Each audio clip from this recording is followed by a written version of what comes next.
میرے محترم بزرگوں اور دوستوں، اللہ تبارک و تعالیٰ کا کرم ہے کہ اللہ نے ہم کو آج کا دن عطا فرمایا کہ ہم آج جمعہ میں حاضر ہوئے، اور جمعہ کی بہت فضیلتیں ہیں۔ سمجھیے کہ مسلمانوں کے لیے جمعہ عید ہے۔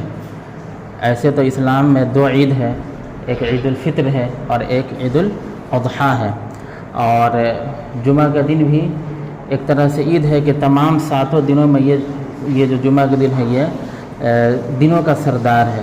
عید کا مطلب ہوتا ہے خوشی، تو خوشی ہمیں اس لیے ہے جمعہ کے دن کہ جمعہ کے دن کی بڑی فضیلت ہے، اور اس میں جو دعائیں ہم کرتے ہیں اللہ قبول فرماتے ہیں، اور دنوں میں بھی دعائیں قبول کرتے ہیں، لیکن جمعہ کے دن میں خاص طور سے جیسے جمعہ کی رات میں دعا کرتے ہیں تو اللہ قبول فرماتے ہیں جمعہ کے دن میں۔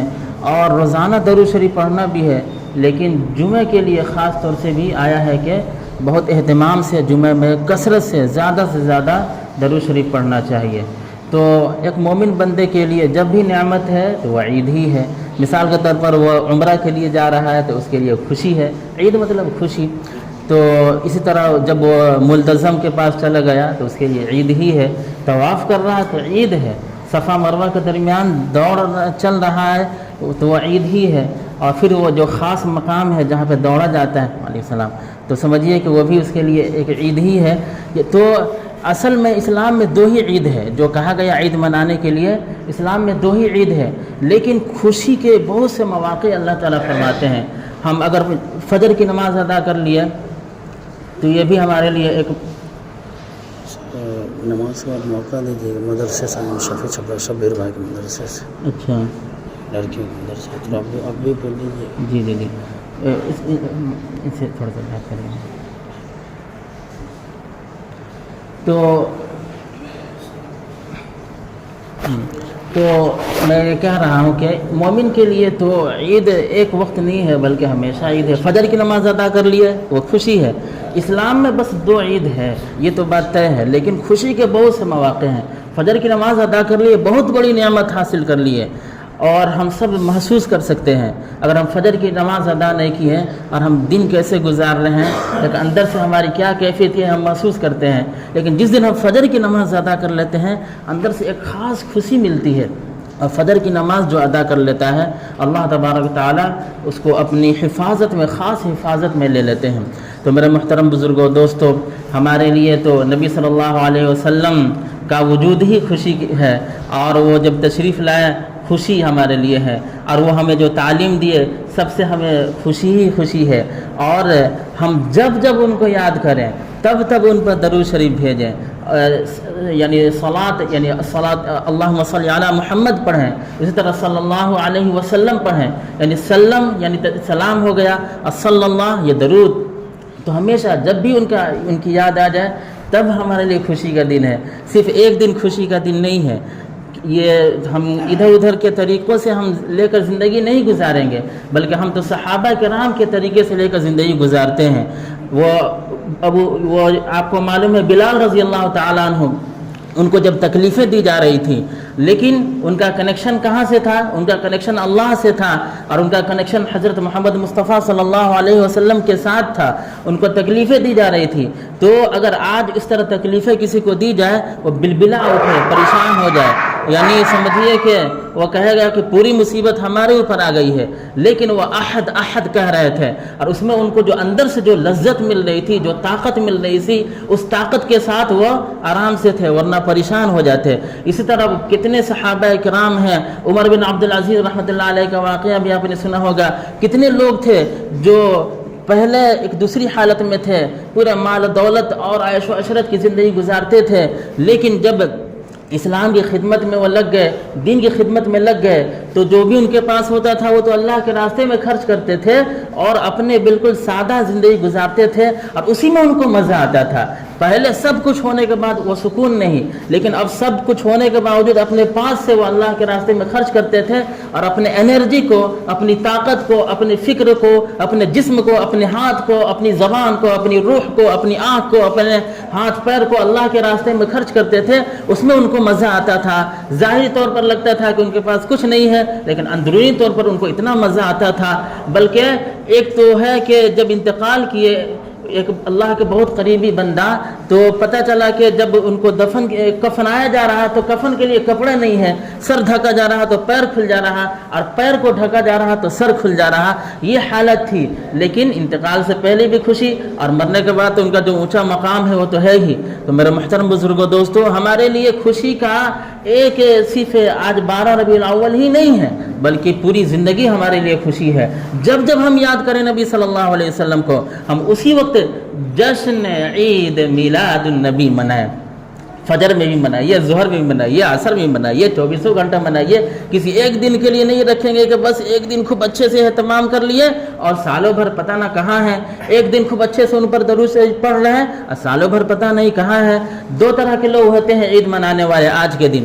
آج کے دن کچھ لوگ اس طرح عید مناتے ہیں کہ وہ ڈھول ڈی جے پتہ نہ کیا کیا، آپ لوگ تو انٹرنیٹ میں فیس بک میں دیکھتے ہوں گے کس طرح کے لوگ ہیں۔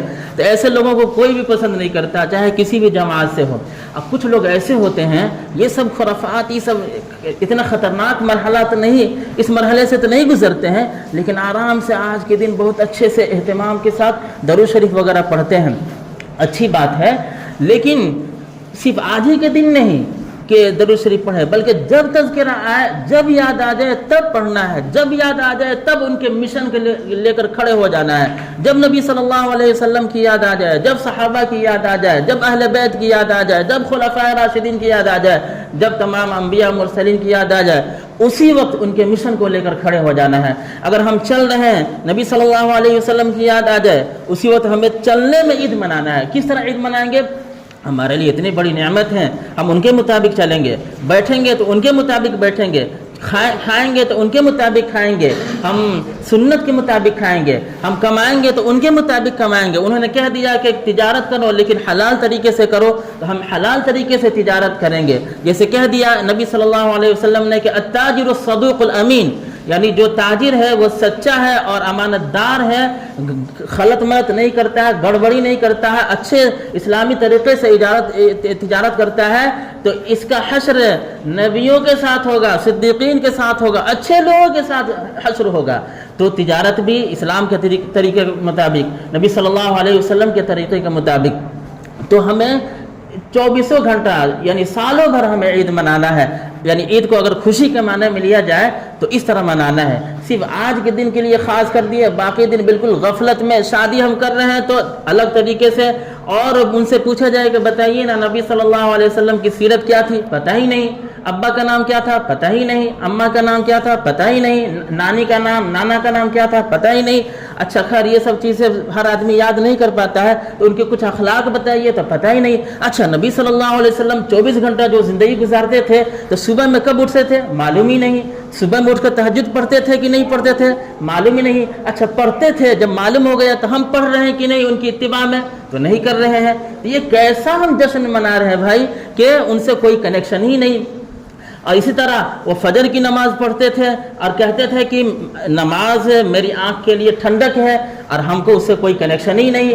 نبی صلی اللہ علیہ وسلم کو بہت اونچا مقام ملا کہ معراج میں تشریف لائے، یہ تشریف لے گئے اور کہہ دیا گیا ہم لوگ کے لیے کہ ہم لوگ کے لیے معراج یہ ہے کہ الصلاۃ معراج المؤمنین، کہ نماز مومنوں کے لیے معراج ہے، لیکن ہمارا اس سے کوئی کنیکشن ہی نہیں۔ نبی صلی اللہ علیہ وسلم نے کہہ دیا کہ اے لوگ، اگر تم کامیاب بننا چاہتے ہو، اگر تم چاہتے ہو کہ دنیا میں بھی کامیاب اور آخرت میں بھی کامیاب، تو میں اپنی طرف سے کچھ نہیں بول رہا ہوں، قرآن کی آیت سنو جو 14واں پارے میں ہے، اور قرآن میں پتہ نہ کہاں کہاں ہے، وَلَيُمَكِّنَنَّ لَهُمْ فِي الْأَرْضِ وَلَنُسْكِنَنَّهُمْ فِي الْأَرْضِ۔ اسی طرح من عمل صالحا من ذکر او انثى وهو مؤمن فلنحيينه حیاتا طیبہ، کہ جو بھی نیک عمل کرتا ہے، من ذکر او انثى، مرد ہو یا عورت، یعنی ایمان لایا اور نیک عمل کرتا ہے، تو اس کو ہم پاکیزہ زندگی عطا کرتے ہیں، خوشحال زندگی عطا کرتے ہیں، اچھی زندگی عطا کرتے ہیں۔ اس دنیا میں بھی خوشحال رہے گا اور آخرت میں بھی خوشحال رہے گا، اور اس پہ تم مان لو، میری بات مان لو، میں سچ بول رہا ہوں۔ ہم اس بات کو مانتے ہیں، لیکن پتہ چلا کہ جب زندگی گزارتے ہیں، خوشی لینے کی جب بات آتی ہے تو ہم چلے جاتے ہیں ادھر ادھر۔ اللہ تعالیٰ کہہ رہے ہیں، مؤذن سے کہہ دیے، نبی صلی اللہ علیہ وسلم کے ذریعے سے مؤذن سے کہلا دیا گیا کہ اے مؤذن، دن میں تم 5 مرتبہ آواز لگانا۔ تم دھیرے سے بھی بولو گے، یہ بتا دیا جائے گا، پھر بھی لوگ آ سکتے ہیں، لیکن تم آواز لگانا 5